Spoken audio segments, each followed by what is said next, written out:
This is Kanzenshuu, the podcast, episode 331 for the week of April 21st, 2013.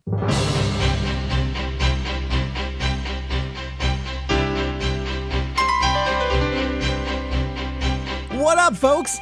Welcome to Kanzenshuu, the podcast. An extension of the all-encompassing Dragon Ball fan site. Kanzenshuu. We cover anything, and I don't even know what's going on, and everything Dragon Ball in hopes of enlightening and a little bit of entertaining. My name is Mike VegettoEX. I am the ringleader of the entire Kanzenshuu empire, except I share it with 3 other guys, but none of them are here right now, so I'm going to take credit for everything, anything, and everything. Kanzenshuu is that awesome Dragon Ball website. We come at you in your ears every week for a podcast, and joining me is none of the rest of the Kanzenshuu crew. So joining me instead, let's call him Option K, because he's not A, B, C, D. We go all the way down to K. Goodness. Kirbopher. Hi, how are you? It's pretty low on the rung there, isn't it? Well, you know. Well, no, that's understandable. This is my, I think, 3rd or 4th episode on the show, and I've listened to all 300 of them. For those of you, if you're tuning into the show, because I plugged it on my Twitter and Tumblr and all that eventually, I've been a fan of this show for many years, and I've gone to the site for many years. It has been my #1 source for Dragon Ball news, and I'm very happy to be on here. Oh, I appreciate that. I was going to say, I mean, to me, you're just that kid who comes to the site. And I think I've said this to you before, but, yeah. but you're kind of above and beyond just being a kid now. You like have followers and do projects and stuff. Well, yeah, but you know, I am also just another Dragon Ball fan at heart. I know, and I appreciate that. And you guys always give me what I need to see and what I need to learn, you know, above people just posting YouTube comments that only grew up with the show on Toonami. Oh, geez, don't do the YouTube thing. Julian talked about YouTube last week. You know all about that. Don't do it. That made me very sad. Oh, God. Oh, so as you can tell by Kirbopher being here, that means it's not a standard episode. No, that's not why it's a non-standard episode. It's been a really weird weekend for everyone here at Kanzenshuu. So it's going to be one of those, hey, let's catch up on emails and tweets and questions kind of episode, because you guys, I think someone even called us out on it lately. It's like, hey, haven't really answered any questions from folks lately. We know. Trust us, we know. We have tons of your questions. We'll try to do as many as we can here, just myself and the Kirbster. So that's kind of the plan, although if you come to us normally on a weekly basis, you know what to expect. You've got the regular topic, the in-depth discussion about some important or not so important or totally fanboy, angsty, ragey discussion thing. And then we've got, we haven't done releases in a long time, which is really weird because have you seen some of the pictures I've been putting up about all the crap I've been getting in? Yeah, and yet there's nothing like actually new coming out with this, despite the movie being the big deal in the world right now. But it's weird. I mean, the new, quote unquote, new stuff is just, here's a bunch of magazines that Julian's done translating, and there's like 2 pages of Dragon Ball stuff in there, and the rest is like girly stuff. I think he sent me stuff because he's embarrassed by his wife and his daughter seeing these magazines around. So that's my house now. Is just filled with lots of shit that Julian sends you from Japan. Yeah.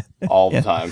Yep. Well, no, it's been great. You run that poor guy ragged. Like, I swear to God, like I don't understand. Julian, if you're listening to this episode, I commend you for being able to take care of a family and a baby and another baby and go see a movie between teaching and, like, good Lord, he's a superhero of some kind. I'm telling you, man, it's because the way that time zones are strange, as you may know from trying to communicate with people across the world. So the way that this is kind of our introductory stuff, because it's a weird, fun-filled nothing episode. So we're just going to do this. We'll tell stories and then we'll do questions and stuff. So the way that time zones work for me right now and Julian is it's flip the AM PM and add 1. So right now for me, I'm recording at about 4:40 PM. That means it would be about 5:40 AM over in Japan. So you can kind of see how we work out schedules. If it's late evening for me, it'd be early morning for him, that kind of thing. So usually my leaving work corresponds with his going to work. So I'll have left, or I'm driving, or by that point I'm at the gym, and I get these texts from Julian like, hey, I'm on the train. Hey, I got today's magazine. here's cool stuff from it. And he's sending me pictures and translations. I'm like, well, I'm not at the office anymore, so now this will take another 2 hours before we can update with stuff. So it's kind of weird how that breakdown happens, but it's super, super fun. I'm just so grateful, not only that Julian is in Japan during all of this just amazing awesomeness, but that his wife is such a wonderful, understanding woman. She'd have to be, I gotta say. But it served you guys well, because I mean, like, with the ridiculous amount of news, probably more than like since you started the podcast coming out so frequently. I mean, the fact that you guys are so on top of it all the time and immediately get it out there in a concise and like intelligent manner, so people can figure out what's going on with the movie and all the new games and all this other press shit. It's impressive. I am very proud of you guys. Thank you. I'm in awe too. I don't know how he does it, but he's kind of had a slow week now that now the kids are coming back to school. So you could kind of see when it was that the kids were out of school, because there would be like 5 new interviews thrown up all at once. And now the kids are back in school and it's like, well, yep, still working on that one interview. Cricket. Yeah. Well, but I mean, I think it's okay, because now that a bit of the hype has died down because the new movie is out. Yeah, you know, and now we can, everybody can breathe for 5 seconds, you know. Right. I mean, and the stuff that we're catching up on is none of it's really groundbreaking stuff. Anything that was truly coloring our interpretation of the movie or gave us some really good insight into how things were created, we've already done all that stuff. So I know some of the things he has left are kind of like the Naho Oishi little tidbits about the movie, and I think there's another V-Jump interview somewhere, and it's just nothing really exciting at this point, but we might as well get to translating this, so you can continue to look forward to it. Curbster knows, you all know, Kanzenshuu, best place to read accurate translations of anything Dragon Ball right now. So that kind of wraps up the Kanzenshuu side of Dragon Ball stuffage. I guess I'll ask you, man, have you been doing any Dragon Ball things going on? Have you been working on anything, enjoying anything in particular, reading, watching, visiting? I don't know. I've been I haven't done this yet, but I've been strongly considering going back and watching all of the Z movies again. I own most of them. Yeah. And I thought, that might be kind of a fun way to, hype myself up for when eventually Battle of Gods will hopefully come out in some way, shape, or form for us to see it. Right. But all right, so let me interrupt you there. Are you importing the DVD or Blu-ray this year, or are you going to wait for a domestic release? For Battle of Gods? Yeah. I'm going to hold out for a true American release. I'm not going to be skeptical and think, we're never going to get it. Petitions. We have to get, I'm sure Funimation has long since already been doing everything they can to get their hands on it. I know. I mean, you do work, and by the time we get to the end of the episode, we'll kind of explain, he does this and he works on these kind of things. I mean, you're in a good position to know you don't have to kind of make this effort to get this movie released. I mean, it's kind of a big deal, and anyone who's in any position to do anything is probably working their ass off to get it. Right? Yeah, absolutely. So I mean, I'm fine with being patient, and I know full well I've read your synopsis of what happened in the movie. I actually read it aloud for just for voiceover practice, just the hell of it. Yeah, it took me like an hour, but that's funny. No, I'm full aware of what happens in the movie, but I'm still excited. I can still be patient for when it eventually comes out over here, and I'm excited to see how it's going to turn out in the U.S. I think it'll be almost as big of a hit over here as it is in Japan right now. Yeah. So yeah, but otherwise, other Dragon Ball stuff. I feel like maybe something else, but I can't remember exactly offhand. But I have been thinking about rewatching all the movies again at some point, because I do enjoy the movies for what they are, and that might be a good little setup for when we eventually get it. So all right, so here's a question for you. One of these questions has no correct answer, and one of these questions has only one correct answer. Your favorite movie? Oh wow. You know what I like? And please say the Japanese title of movie 9. Ginga giri giri buchi giri no sugoi yatsu. Yeah, so the BoJack movie, that one. Okay. I do enjoy that one. And also, what are some other ones? I do have kind of a soft spot for the second Broly movie, because it was one of the first things I watched in Japanese for Z. Oh, okay. No, I can understand that. Yeah, which I really enjoyed. And I was like, Vidal and Pan have the same Japanese actress. Even back then I was noticing things like that, and because I saw some GT stuff in Japanese before I saw Z in English. Gotcha. And also I like the the Janemba movie and the last couple movies, like the Janemba one and the Dragon Fist movie. You know, Sure. Those are all fun. Well, so fine choices. All right, so your least favorite movie, and here's where there's only one correct answer.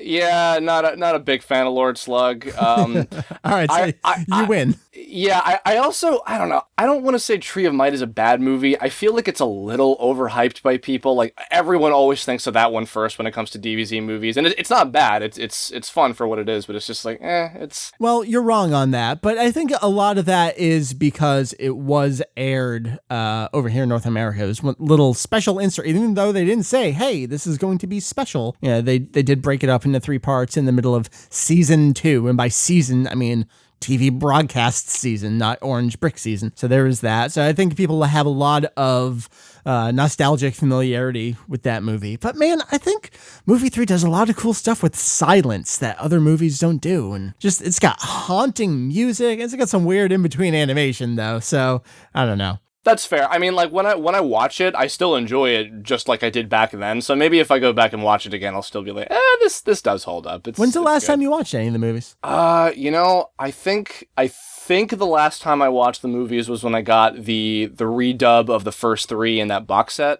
Oh, wow. The First Strike box set, right? Yeah, I think... Man, that was like back at the beginning of when we started the podcast in like 05. Wait, was it? Really? No, Yeah. Well, then I'm sure I probably watched, like, some of the other ones, like, just scattered around. Let's say, man, that was like 8 years ago. You have to have watched the movie since then. Oh, Lord. Okay, I don't remember, but I have watched it, like, all of them at least twice, I would say. Yeah. But it's been a while since I've watched any of them in general, so I should go back and check those out again. I think the last one I watched was movie 9 a couple of weeks ago, actually, over a lunch break. I love that one. I think that I think part of the reason I like that one so much is because it can fit into the story pretty okay. You're one of those people, like, oh, if it works, that means I can like it. Well, no, it's not that. I think that that's something that helps with something. it. Yeah, I like the fact that it's in that little in-between period from the end of Cell and the beginning of Boo. Gohan's a little older. The designs are cool. The premise is cool. It's like, oh, these are even like the name puns of like BoJack and all his henchmen are kind of it's crazy awesome. It's got such good music. That stuff. Do do do do do da da da da da do do. Sorry. So that's just, you know. I'll find some way to forgive you. You talk about movies, I'm going to start picking out key pieces. All right, so that's kind of the stuffage we have going on. It's been a rather slow week in terms of news, but we may as well talk about the news before we hit your questions. All right, so we'll start it off with kind of an update on Battle of Gods, how it's doing over there in Japan. As of last week, it had broken that 2 billion yen mark in 15 days, so just about 2 weeks, a little bit over there, 2 weeks. And it was the #1 movie for 3 weeks in a row over there in Japan. On Saturday and Sunday that week alone, the attendance was a little bit under 180,000 people, and the gross revenues were over 228 million yen there. And there are a couple other updates since then. It's slowing down a little bit. It's doing super well. I'm pretty sure I saw a new commercial today. Someone linked somewhere that they're advertising, hey, it's going to be Golden Week. Why don't you go see it then? Julian's been talking about that, where it's going to slow down a little bit because kids are getting back to school, because you know how the Japanese school system is. It's not like here where we have months and months and months off. So there was a little bit less of an opportunity for families to go back out, but Golden Week will give them a little bit of an opportunity to head back to the movies, perhaps as a family. So what do you think about this, man? They're clearly going to hit their own internal goal, which we talked about, the 3 billion yen, but overall seems to be doing great, right? Yeah, I'm blown away. I mean, like, this is for Dragon. I mean, I love Dragon Ball, obviously, but for something like even just like a movie, I wouldn't expect it to do this insanely well, and it's making me really excited, not just for, you know, seeing the movie itself, but the fact that like the franchise is just like this beloved by people, you know, and it gives me more hope that like Fox or whoever in charge is going to be like, yeah, we need to show more people this, because this is clearly going to, you know, do well everywhere. Yeah, that's definitely part of it. It's doing so well. I mean, they could easily ignore it and just say, oh, it's just this Japanese thing. Of course, it's going to do well over there. But if it hits their goals and keeps steady at this rate, that's more of an, oh, all right, maybe we should try to make an effort to more timely distribute this. Also the Golden Week tie-in thing, I just realized they could do some relatively clever marketing with that. I don't know if they chose to make that decision or if the commercial you mentioned has anything to do with that, but like the amount of Saiyans, the amount of days in a week, the Super Saiyan hair, the golden hair, it's like, you could do something funny. And it practically writes itself. Yeah, really. Yeah, kind of tied in with that, with just making jokes and marketing. One of my favorite old commercials was for Sparking Neo. I think it was the second game when that came out on the Wii over in Japan. It was, "We got a power." In the oh God! So clever. So yes, they should do more of that kind of stuff because it makes you groan and chuckle at the same time. I gotta say too, even people who haven't been keeping up extensively with the movie news, I've seen so many tweets and Tumblr posts about the Super Saiyan fries. That was the KFC thing, right? Yeah, that was one of them. There's been like 3 rounds of KFC stuff. That totally took the internet by storm. People love the fries. The Super Saiyan fries and the dragon chicken balls, which look kind of nasty. I'm not a big fan of KFC anymore, but my favorite part was Julian going and trying all the foods and be like, I thought this character was delicious. Good. Great. Thank you, Julian, for that. Speaking of Julian, I guess he has to do with the next bit of news, if that's the end of that. Yeah. I mean, this is one of those, Julian's in Japan. Let's just send him to go do stuff because we can, and that's great. So we've been telling you all about this Akira Toriyama, The World of Dragon Ball, this kind of traveling exhibit. It started off over in Tokyo, but since it hit him in Osaka, off he went to check it out. And unfortunately, no pictures are allowed inside the exhibit. So all we have are a couple pictures of heading into the exhibit and a great picture of Julian actually performing a Kamehameha from a manga cutout. It's like a whoosh or something. I can't read the katakana, but... And he has 2 sets of hands because Goku's hands are in the blast and then he's there. So it's like, I don't quite get that. I mean, I guess the drawn hands are there as a guide for where you should put it, but I feel like everyone kind of knows what you're supposed to do. Yeah, I guess so. I don't know. It's strange. So that's why there's only pictures of the cutouts kind of leading in. I think there's a security officer there. He's probably like, "Sir, you're going to need to put your phone away at this point." So that's why we don't have pictures of inside and some of the really cool stuff. And I can't even begin to paraphrase all the cool things that Julian saw in this exhibit, but lots of original drafts and sketches. And he was even able to break down like, I can see this picture over here. And this is how this picture came to be used on this. And this was erased and drawn on top of. So it's amazing, fascinating. Please be sure to check out the article. It's right there on the homepage of the website right now. We'll, of course, link it with this podcast episode in case you didn't get a chance to read it. So by all means, go check that out. So, Chris, you are finally someone on the show that plays video games. Yes, I am indeed. Thank you.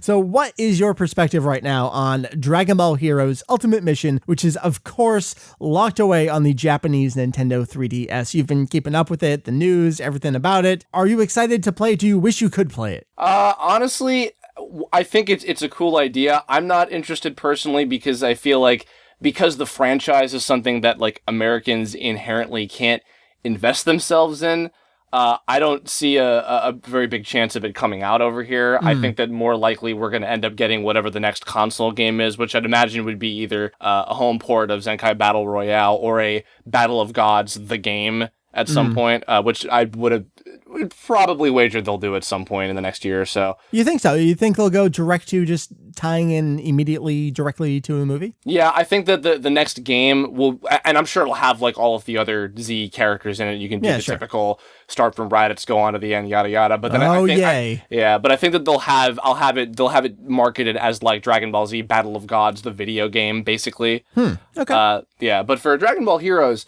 Ultimate Mission looks cool. I'm sure for kids and players in Japan that have been following that franchise for a while, I'm sure it's probably a lot of fun, and it's cool to see that they're doing console versions and even for handheld stuff now.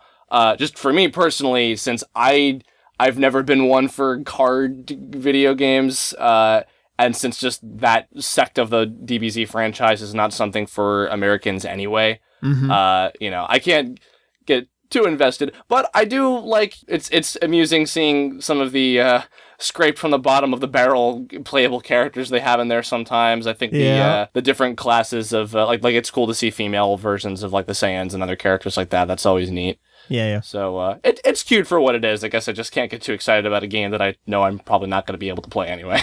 All right, well, fine. Now that you're not excited, let me tell you about how well it's been doing over in Japan. Go idea.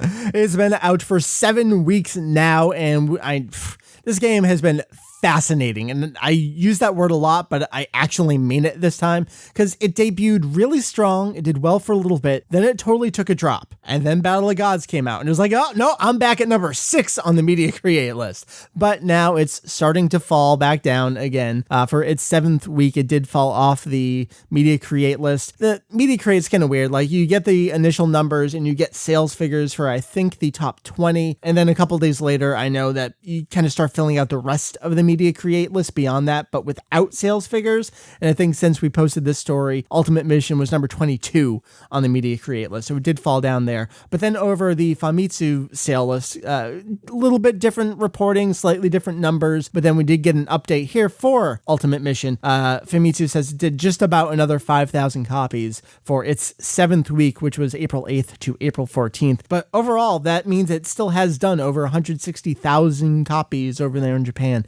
It is one of the better portable handheld Dragon Ball franchise games since the big relaunch in 2002. So, Kirbopher's not excited? Well, remind me again, do the console games, has this been doing better than like, the last couple console games that have come out? Yeah, so very, very different because the console games also have international distribution usually. I mean, most of the portable ones do as well.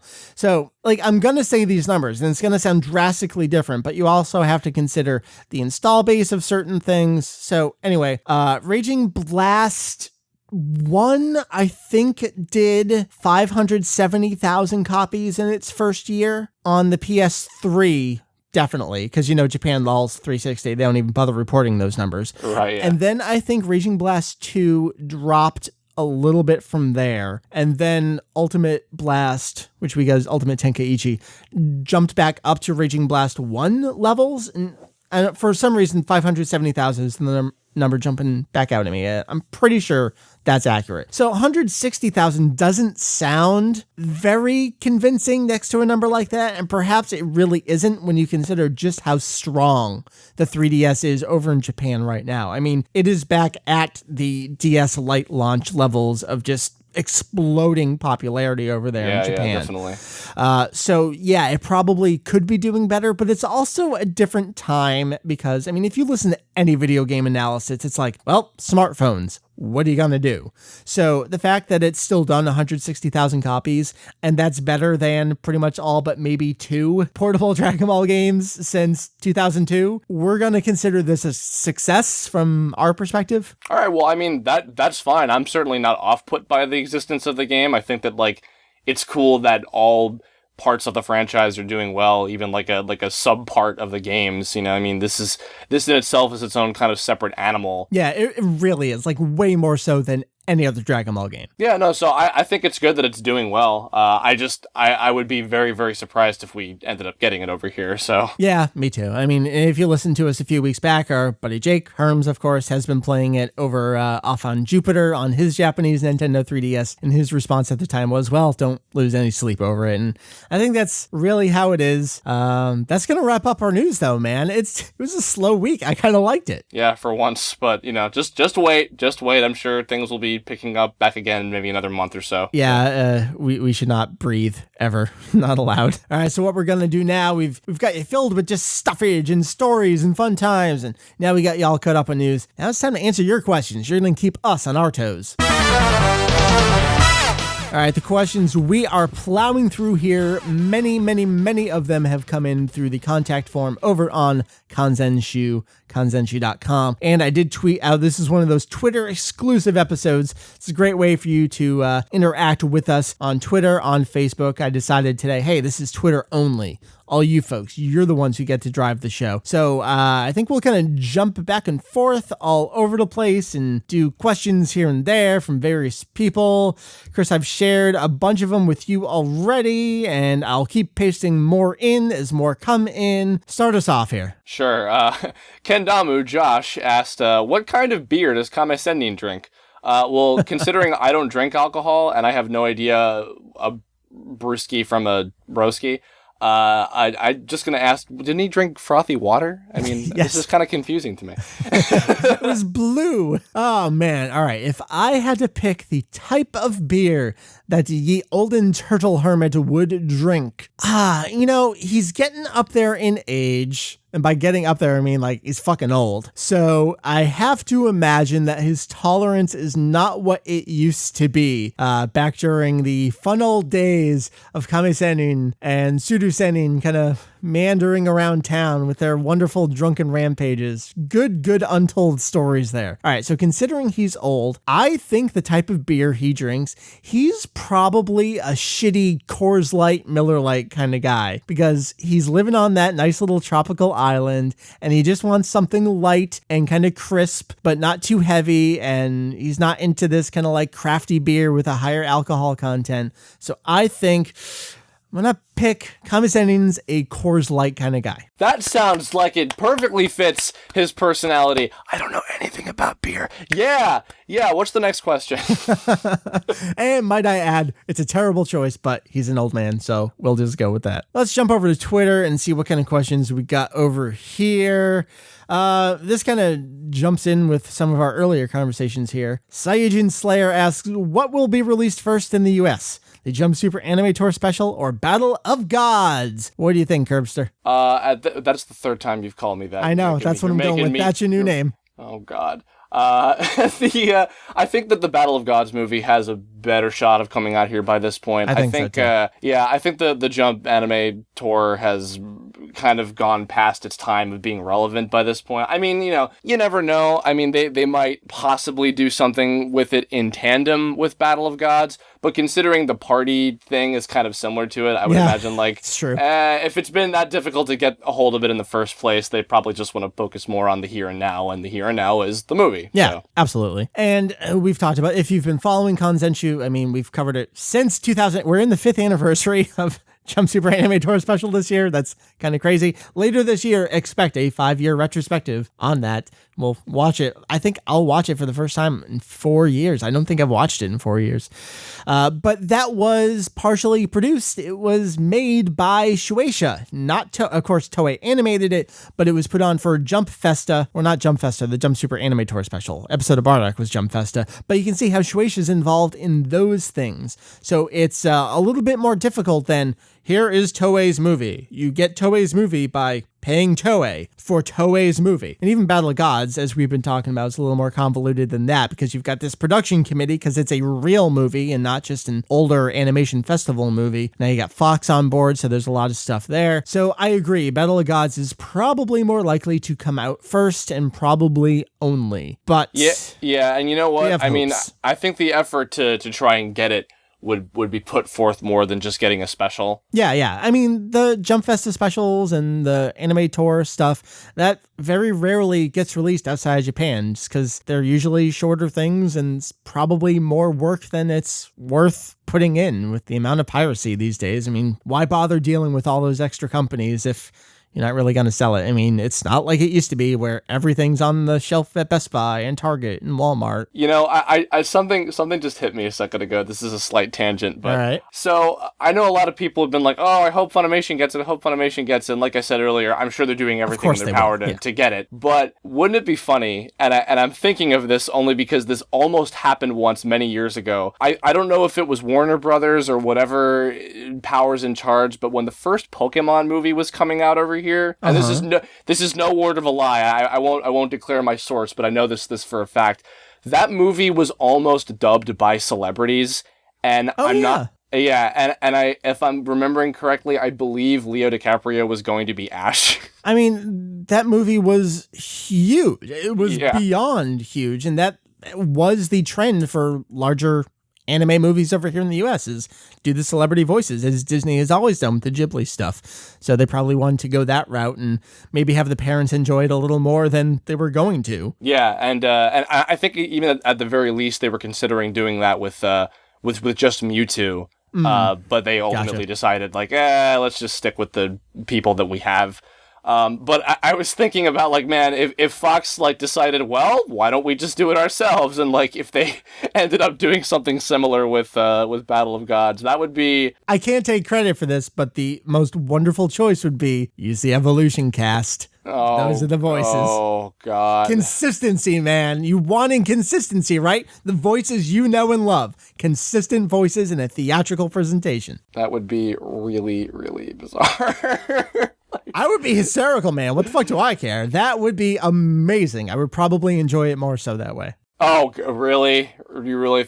Listen, man, I don't want to be slanderous here, but, like, have you heard celebrities behind microphones in, like, CG animated movies when they don't know what the hell they're doing? Oh, yeah, I've seen some outtakes, but I'm sure there's more to every story that is out there. Yeah, but either way, I think just the thought of, like, I don't know, throwing people like Michael Keaton or whatever into a Dragon Ball Z movie, just even to the thought of it, it would Why'd be you go to hilarious, Michael Keaton? Why is that the first actor you Because you were making me think of Studio Ghibli, and I was thinking about Porco Rosso. And I believe he was Porco Rosso in that. So, all right, let's take some more questions. Why don't you jump back over to the outline? Question from Adam. Sure. Adam asked, "Hey, I'm new to this website, so I'm not sure if you've answered this question or not, but I was wondering if there was some place I could check to know when you'll be posting a future post and what it will be about. If not, then maybe you could do it over Twitter or something if it's not too much trouble, just to give your followers a specific date to look forward to instead of being left in the dark. Just a suggestion. Thanks." That suggestion was in response to the Osaka exhibit, guys. It was amazing, and they had wonderful souvenirs. I think I just spent 12,000 yen. Anyway, just want to point out one thing for people that go kind of sucks. There's no pictures allowed outside. It's funny. So I guess Adam is over there in Japan as well. I wonder if Adam and Julian inadvertently ran into each other during these exhibits. Though Adam doesn't say if he's in Tokyo or Osaka. Definitely one of those two places. So here's the deal. Kanzenshuu is not our job. This is actually just a thing we do on the side because we love Dragon Ball and we love working on this stuff. So although I pretend often that we actually have an editorial schedule, we don't really because our real jobs take priority over this stuff. So occasionally we do know when we have something cool going on. We can post about it ahead of time, like, hey, look forward to this date. We'll be doing this thing, such as the X review of Awesomeness ongoing part of the podcast, which I know is several months out of date again, although I did receive a very, very exciting email from a certain Review of Awesomeness co-host this week. So look forward to more things with him. But we do like to give heads up whenever we can about certain stuff. But just in general, podcast comes out usually every Monday evening, so that's always something you can look forward to. If there's a big event over in Japan, usually Julian will be going to it whenever it happens. If it's in Osaka, he'll go then. Usually he can't travel too much except for the Hokotake screening, which I know we want to talk about again in the future because that episode aired. And I don't know, Chris, did you see shots of Julian from that episode by any chance? From the episode of what? Hokotate, the quiz show. Oh, no. Wait. Did he get to do something on TV for that? Because I thought he wasn't. No, he did not make the final quiz. What's the word I'm looking for? Come on, Mike. You know, you're on a podcast. You're supposed to be using your words appropriately. The final group of expert fans. No, he did not make that, but they did show a whole bunch of film from the initial interviews and tryouts and stuff. And because it's Lol's white guy in Japan, there are a couple of nice close-ups on Julian during the episode. Oh, no. Okay, no, I haven't seen that. I didn't even know that was up somewhere. Well, I mean, the episode... internet, you can find whatever you need to find on the internet. Julian, being in Japan, has the episode because he's in Japan. We'll have to share some screenshots next time we talk about that episode on the show because it's wonderful seeing our buddy over there on Japanese TV. So there's that. Just other upcoming stuff. We try to tell you what's going on, but we don't always know what's going on because sometimes we get home and we're like, oh shit, this just happened. Let's try and talk about it. So that's kind of the inside baseball of how Kanzenshuu runs. It's not as exciting or as well thought out as you might think. Yeah, sorry, folks, but they do their best. So, be understanding, please. Yep. All right, let's jump back over to Twitter, see what we have over here. I think there's some more Battle of Gods questions. Let's see. Dragon Ball Redux. Had Super Saiyan God's story been altered to reflect the changes to Battle of Gods' overall story, what would you have liked to have seen done instead, I guess is the question. So Chris, I know you were just saying you read the entire synopsis of Battle of Gods. Did you check out the episode recently where we talked about what the initial ideas for the story were? Yes, I did. It's interesting. My first thought when I first found out how and I guess we'll try to stay relatively we'll talk around it as best we can. Yeah. The Super Saiyan God transformation, which I guess it exists, is no secret to people, but right. the way that it happened, the first time I heard how it is like activated, I guess, the first thing I thought of was Toyble's Dragon Ball AF thing. I've heard a lot of that, and so here's one of those like pauses inside the story before we get back to the story. Something that I recently put up on Kanzenshuu, people have been asking me for, 7 years, and I finally did it, is a page that lists every review we've done on the podcast. That includes a listing of all the manga review of awesomeness, the ongoing GT review of awesomeness, video game reviews, and miscellaneous reviews. And a couple of them were Toyble's AF and Dragon Ball Multiverse. I'm like, oh, when did I do Toyble's AF? Holy crap, that was years and years and years ago. So all of this was, is that something that's in that story? Maybe I should go check that out. Yeah, it's interesting. I mean, it's not exactly the same, but I found it just kind of ironic that was something that was similar. And what was funny to me was that I guess that Goku's reaction to it, being kind of like, I don't like this, is kind of funny in that, this is such like a fan fiction kind of transformation. Like just the whole idea of Super Saiyan God sounds kind of silly. And the fact that Goku's reaction is not like, yeah, I did it, I'm gonna stop the bad guy. I'm like, he's more just like, I don't really like this very much. Right, it's not under my own control, my own power, that kind of stuff. To me, that was almost, I don't want to get too serious and be like, that was beautiful. But I think that it represented something kind of cool about Toriyama's writing and like what truly is Dragon Ball from him and not like up to, fans' interpretation. And that's no, slam against Toyble. I actually like his AF comic quite a bit. But I just thought that was kind of funny, just inherently how the whole concept of it was. But I don't know. I mean, in terms of how it was originally, like in the early version of the movie's ideas, I don't know if it would have necessarily have been better. I think that, and I can speak for myself, when I develop a concept in for a story and something very in depth like that, I think that ultimately the final product ends up being what it needs to have been and not the very first idea that you had. I think that the early ideas of having the God of Destruction character be extremely black and white evil, infecting the Saiyans and making them, and being the reason why they're evil and everything. I liken it to, I guess this is a Bleach spoiler, but I don't care, like what Bleach fans are listening to this. Aizen, the main bad guy at the time. I know who that Bleach. Character is, okay.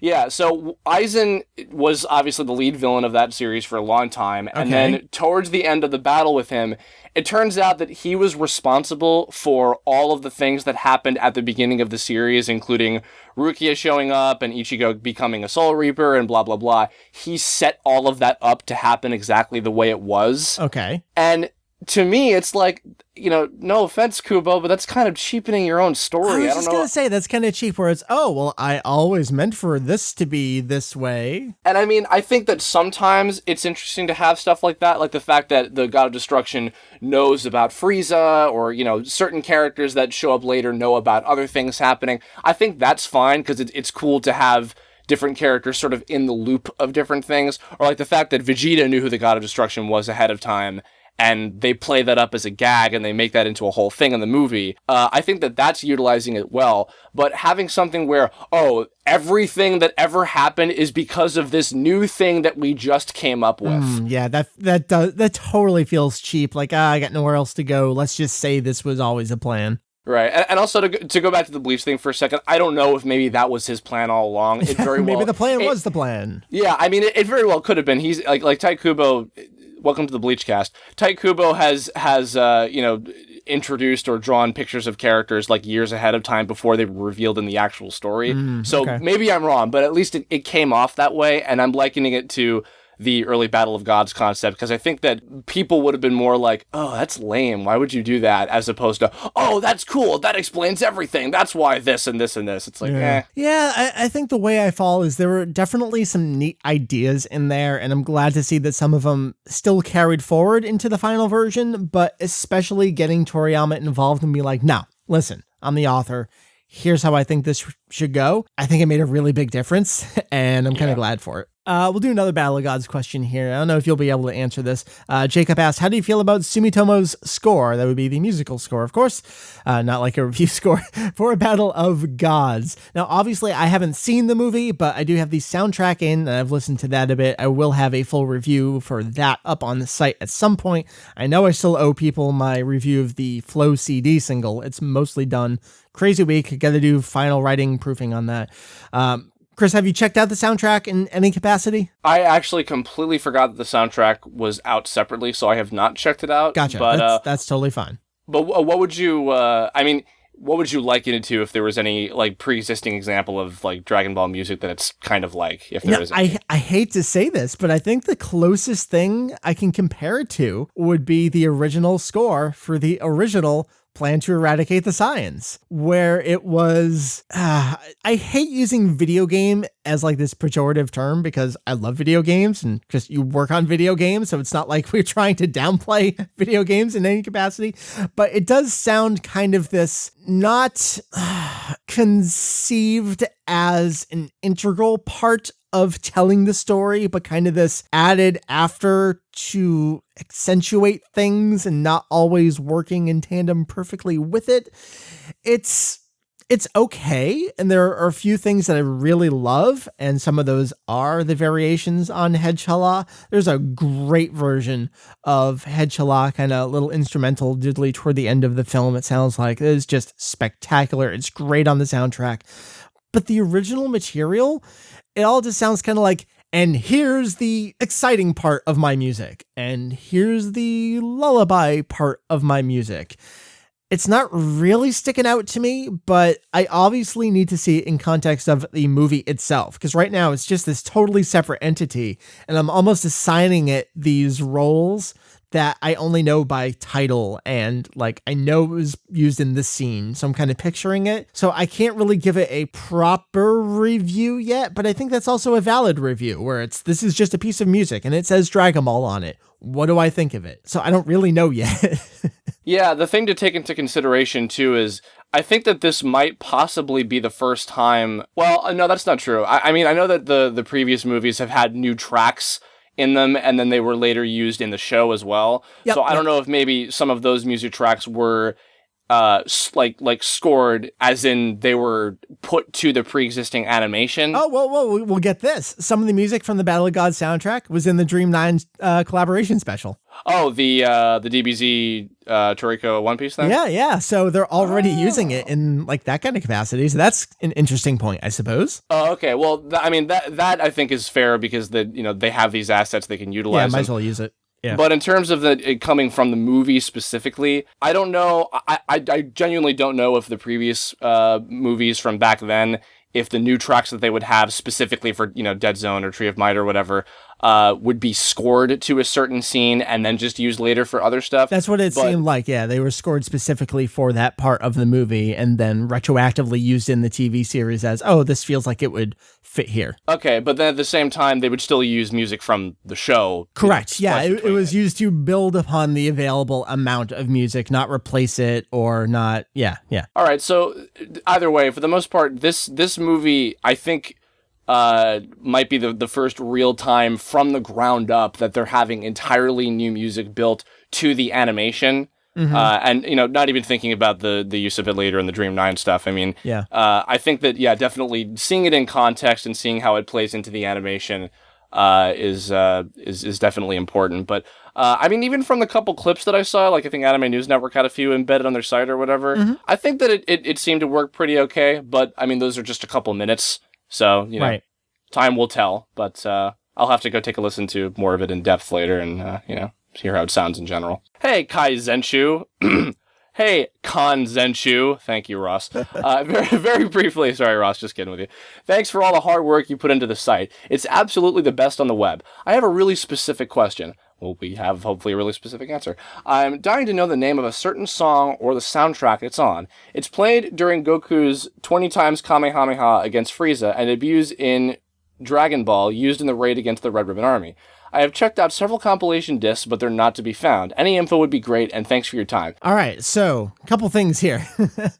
I love doing this question after our last question because it's music related. That wasn't my plan, but I'm so glad that they tied in so nicely. We have a great buddy on our forum, KennySue3000, who you think I love Dragon Ball background music. He is above and beyond to the extreme awesomeness of appreciation and documentation. He's got a wonderful site that I can link to. It's we actually finally put a sticky for it in the music subsection of our forum, where if you want to identify any piece of background music from the entirety of Dragon Ball, Dragon Ball Z, does he have GT up there? I actually don't remember. I'll have to look at that. I know he did Kai as well with the Yamamoto score. He's got every episode broken down by scene, then what the M number is of that piece of background music, and that's kind of like the internal Toei Animation catalog number for whatever that individual piece of background music is. If that piece of music has a title, and then what CD you can find it on, if any at all. So you can already see how amazing and magical of a resource this is. So I don't even know what scene this, I mean, I know what the scene is in the context of the series, but just reading your email, I don't know what the episode number is or anything like that. So just, I went to his site, I went to DBZ, I typed in 20X, I'm scrolling down, I'm like, oh, okay. It's probably here in episode 91, which the name of the episode is Showdown, the Embodiment of Flame, and a 20 times Kaioken Kamehameha. So as I'm scrolling down here, and you're saying, oh, it's also from this other part of Dragon Ball is used in the Red Ribbon arc. Okay, looking at the thing here, the scene is probably using M109, and KennySue's got it broken down here. It's part of Goku and Chi-Chi to the rescue from Dragon Ball. All right, that's from the original series. And yes, that this piece may in fact be on a soundtrack. That would be on the Kanzenshuu set, which was a 5-disc collection of music that came out in, I want to say 94, 95. I don't remember exactly. And if this is the correct scene, well, it's on that music collection. There's a couple other things in there, though. I know that there's some movie 3 music in that scene, and it looks like, yes, DBZ movie 3, that is, the scene before it uses that. So really, I might not be able to give you a definitive answer right now, but if you check out his site and his listing, compare it to what you have, you'll have your answer. And that is just the power of the internet. And I love, love, love the friends of Kanzenshuu that have taken upon themselves to do some of the things that we never got a chance to do. And why would I bother doing it now? Because it's done so well here, just so incredibly well. There is your collection of answers. You now have this entire other resource to just throw yourself into. You're welcome. Enjoy the rest of your week. What's the site, by the way, where all this stuff is archived? If you want to find it, just you're listening right now, you want to click it a couple ways. If you're on Kanzenshuu, go to the music subsection of our forum, and it's going to be the first sticky there. You want to identify music, click that. Or if you're in front of a browser, KennySue, KENISU .webs.com. Unfortunately, it is on one of those kind of like free web hosting things, so I think he ran over his bandwidth limit last month at some point, so that kind of stuff does happen, but that is a wonderful, wonderful, wonderful resource. Also, I need to check that out after this episode, because if he has the GT stuff anywhere, oh yes he does, I'm gonna have to find out which one is the music that is when Goku uses that giant spirit bomb to fight against Shenlong. Yishinlong, because I have searched for that for literally a decade and I've not been able to find it. Toward the end of the series. Well, as I'm sure you know, the thing with GT is it never actually had a music CD released. The closest was the soundtrack to the 10th anniversary movie, which did use music from GT. Obviously, that was just whatever was in that movie. It didn't include the entirety of the rest of it. Like all those wonderful variations on Hitori Janai and the Don Don instrumentals. There's so many good things in there, but no proper CD release. I'm gonna have to delve in here and find some things, because that is exciting. Are you looking at it right now? Isn't it insane? Yeah, it's awesome.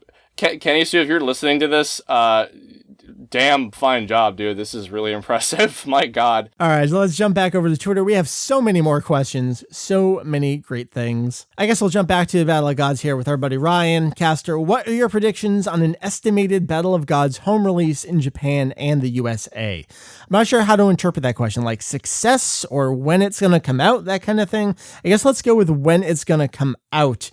In Japan, I would have to assume it's going to be maybe like fall, autumn-ish of this year. I have to go back and check and see, like, the best equivalent would be One Piece, Strong World, whenever that came out after its theatrical release. I don't think Film Z is out on a home release, as that was only out in like November or December. So, but maybe like half a year later. And the home release, there's various quotes floating around out there. We talked about it earlier this episode.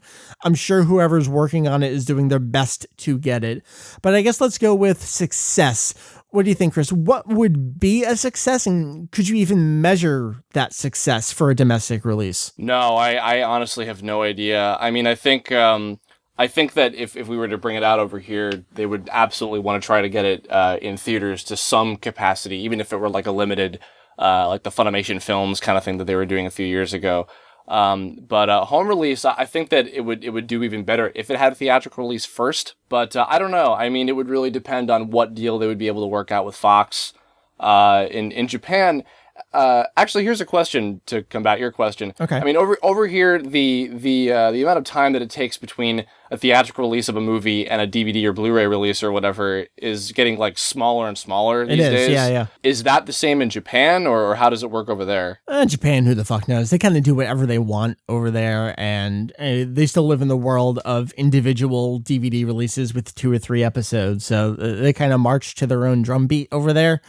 Right. If I had to look at theatrical stuff, I really don't know. I can't answer that question. Okay. Well, I mean, I guess then we can't really determine exactly when a DVD release or whatever would come out in Japan. It'll definitely be later this year. I mean, that's it. Yeah. Okay. All right. Well, I guess that's about all I got for that then. Well, then back to the success of an American release. How would you measure that? Well, I mean, considering for the most part, all Dragon Ball releases over here do pretty well. I think the only one that didn't do all that great was the Blu-ray release that ended up getting canned. But otherwise, everything else, you know, that aside, does extremely well. And just the fact that it's new material in general, like, it has to sell well. I'm sure, like, that in general would fly off the goddamn shelves. Yeah, this would be a guaranteed moneymaker. Like you said, it's new material, something people have never seen before. It's not just, oh, remember Raditz? Remember how you already bought this 8 times? It's something completely different from that. And just the amount of excitement that's out there from people who have not bought all of the TV series. Like, for them, it was just a show that they watched. And if they own it or not, they don't really care. But a new thing, they would totally go back out and buy that. And I think they would tap into that audience like never before. Faux show. I guess I'll stick with Twitter. We'll do another question here. Connor asks, who composed the soundtrack for Ultimate Tenkaichi, and had they worked with the franchise prior to that? Oh, well, there's 2 parts of Ultimate Tenkaichi, which was the last new console game. It's weird because the last console games were things like the Budokai HD collection. Obviously not a new game because it was an HD collection. DBZ for Kinect was, I guess it controlled new, but it was just Ultimate Tenkaichi with Kinect controls. And even Ultimate Tenkaichi was just Raging Blast 2 with a different kind of design skin and some story mode stuff. Yeah. That game, so it had its fighting and it had its reanimated scenes. If I remember correctly, the reanimated new scenes in the story mode for Ultimate Tenkaichi was music by Hiroshi Takaki, who did the music for Plan to Eradicate the Super Saiyans. Now, I can't remember if he also did all of the music for just like the regular fighting throughout the entirety of the game, like the menu music and the in-game fighting music. I'd have to look that up. It definitely was not Kenji Yamamoto. We can at least say that for certainty. Did you hear what happened with Raging Blast 2 and how that got reissued? Yeah, I think that wasn't it just every game in general that had his music in it, it all got like redone with new stuff. Is that right? Well, Raging Blast 2 in particular, because that was the game before that, and that was right around the awful time of Kenji Yamamoto LOL's awesomeness. So that game came out, it had its music, it was whatever it was, and then a few months later, people were buying it, and I guess the opening theme, it was a new opening theme. It was Battle of Omega, lyrics by, or I guess vocal performance by Hironobu Kageyama. I guess the music that started playing for people was the replacement opening music from Budokai Tenkaichi 2 back on the PlayStation 2. And then the entirety of the music in that game was ripped from that PS2 game instead of the new music for Raging Blast 2. So it was like replacement music replaced replacement music. You can't explain this to people. This is what I live and cry about every week on this show. It's like, I can't fucking explain it to you. I don't know. It's like, yeah, it's different. Yep, Dragon Ball. It's a thing. It's music. I'm sorry. Just say you're sorry. That's all you really need to say. I just keep Google Analytics up all day long, and I just stare at it. And every time I see searches come in for things like, why is the music different in Budokai HD Collection? And why is Raging Blast 2 music Budokai Tenkaichi 2 music? And they get to the right page, which is wonderful because I know they're getting their answer. They're either going to the Kenji Yamamoto retrospective or an update about Budokai HD Collection that addresses it. So I feel good that people are getting the answer.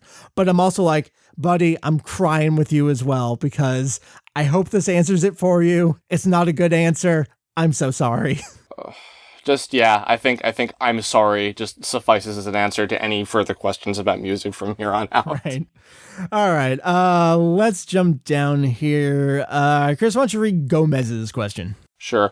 Gomez asks, I want to know if the Dragon Ball Z video game Zenkai Battle Royale will appear on systems such as PS3, Xbox 360, or PC. We don't know, and we hope. You were talking about it earlier. You think there's a potential for this to receive a home port this year. Why do you think that? I think that you mentioned, well, you said this on many episodes in the past, that they're biding their time. I think that the new movie and having Beerus and maybe even Whis at some point and Super Saiyan God Goku would be the thing worth waiting for. So I would wager that if not just flat out making a Battle of Gods the game, I think that this would be the next thing. Well, or at least isn't this that game now? Because all three of those things are included in Zenkai Battle Royale now. That's true. I think that if we were to get a home console port, it would probably have to be redone a little bit. Like, it might not even necessarily be called Zenkai Battle Royale. Because, I mean, like how Connect was basically Ultimate Tenkaichi / Blast.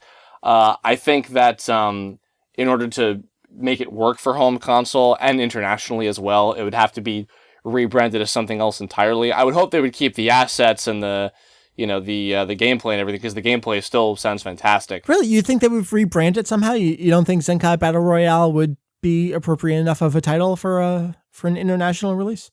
I mean, maybe for Japan, I think they would just keep it as what like, it is, yeah. Yeah, but for us, we would probably have to refer to it as an entirely different game, like an entirely different product, because it wouldn't even be the same thing that they had it. Because, I mean, for them, it's like a multi-console, or not console, but like, like when they have those arcade games with like multiple screens, there's like for 4 of them in a row on. You can network with. Yeah, exactly. Did they just do one for like they had a Sonic like athletics game or something like that where they have the screens lined up? You didn't hear about that? No.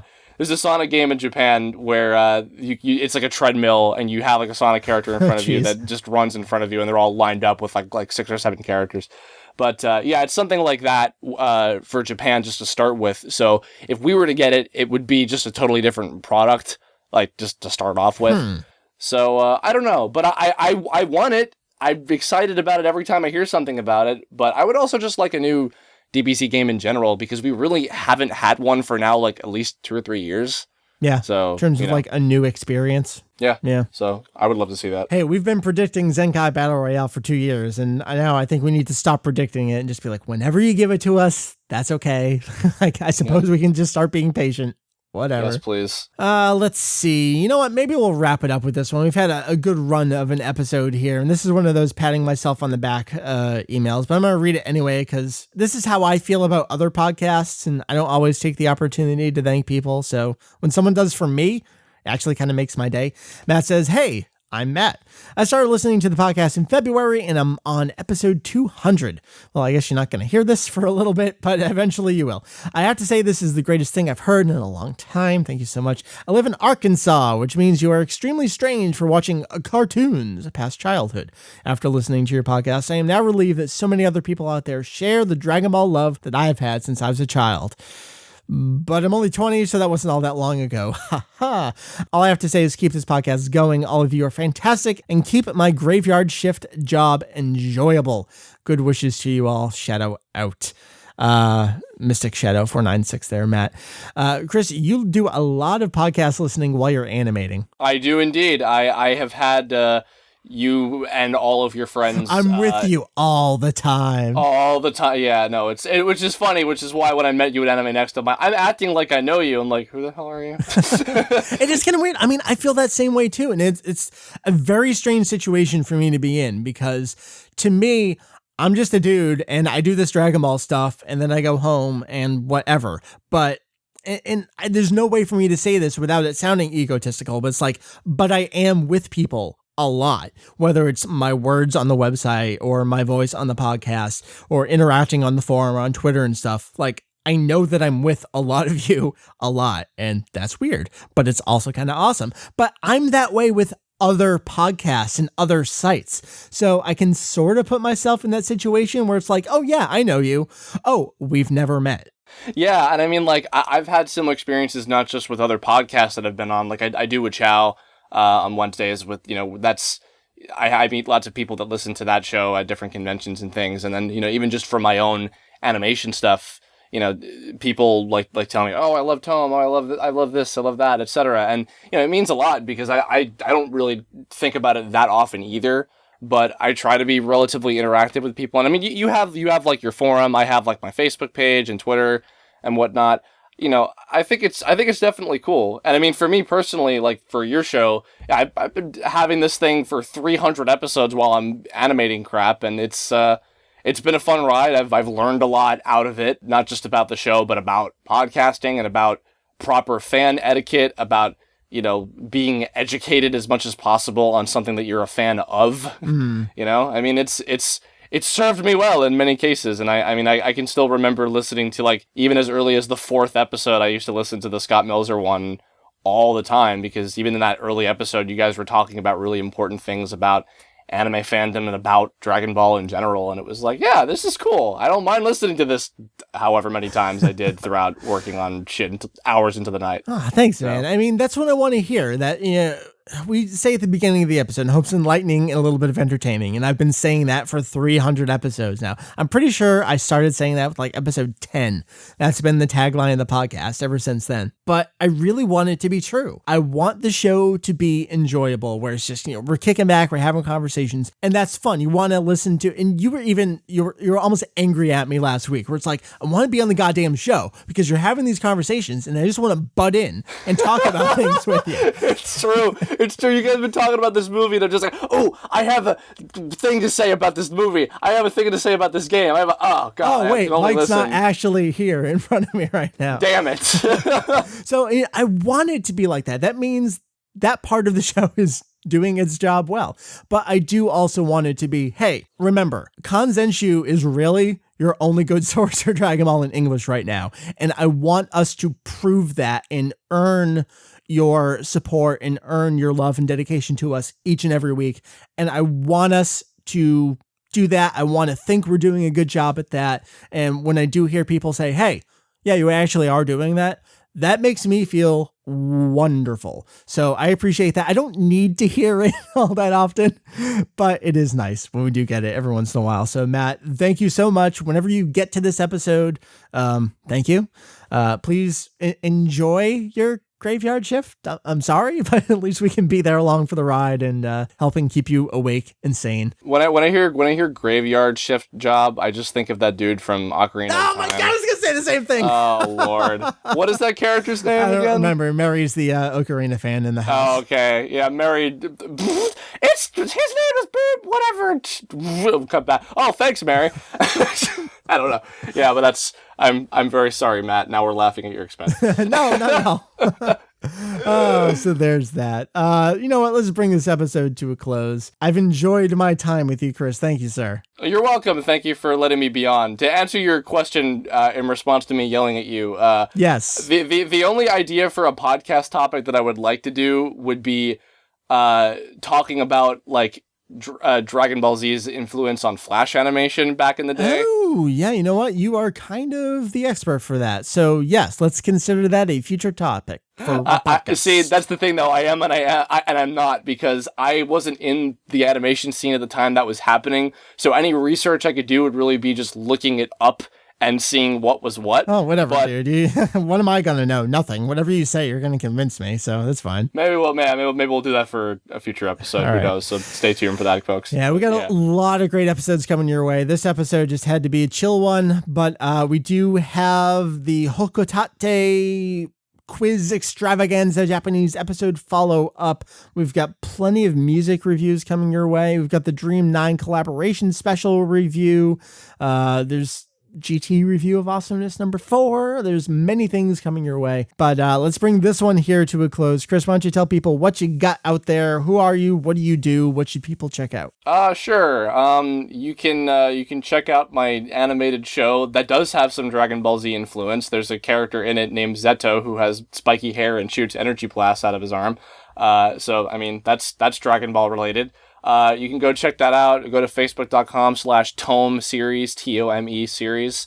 And, we got 7 episodes out. It's pretty neat. If you like cyberpunk stuff like Mega Man Battle Network or Reboot or Dot Hack or Sword Art, whatever that show is, apparently people tell me it's kind of like it. Check it out. It's neat. You can also follow me on Twitter. I'm at Kirbopher, KIRBOPHER. And I'm on Tumblr by the same thing and other such stuff. But and very once in a while I will post on the Kanzenshuu forums about something relevant, like once in a blue moon. But so that's it, and maybe I'll be back if we do that episode. We'll see what happens. Dude, I'm old. I don't even know what Tumblr's for. Well, there's another avenue for you to explore eventually, and you don't have to worry about... I am a social media expert, and I get paid for things. What is Tumblr? You don't have to worry about getting the name changed like the Facebook page. So, jeez.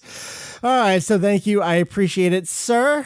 Yeah, you do appreciate it. I do. I appreciate it hard. Whoa. Okay, I need to leave now. I don't like where this is going.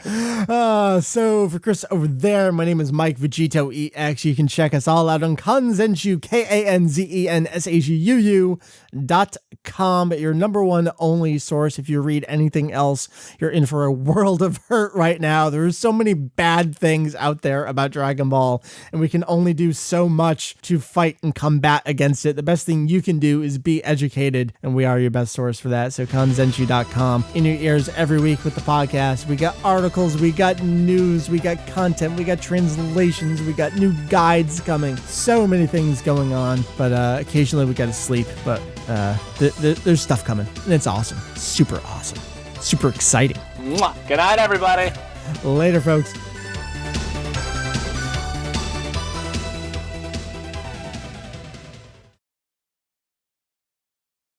This is Kanzenshuu, the podcast, episode 331 for the, what is the words? Yep, that worked.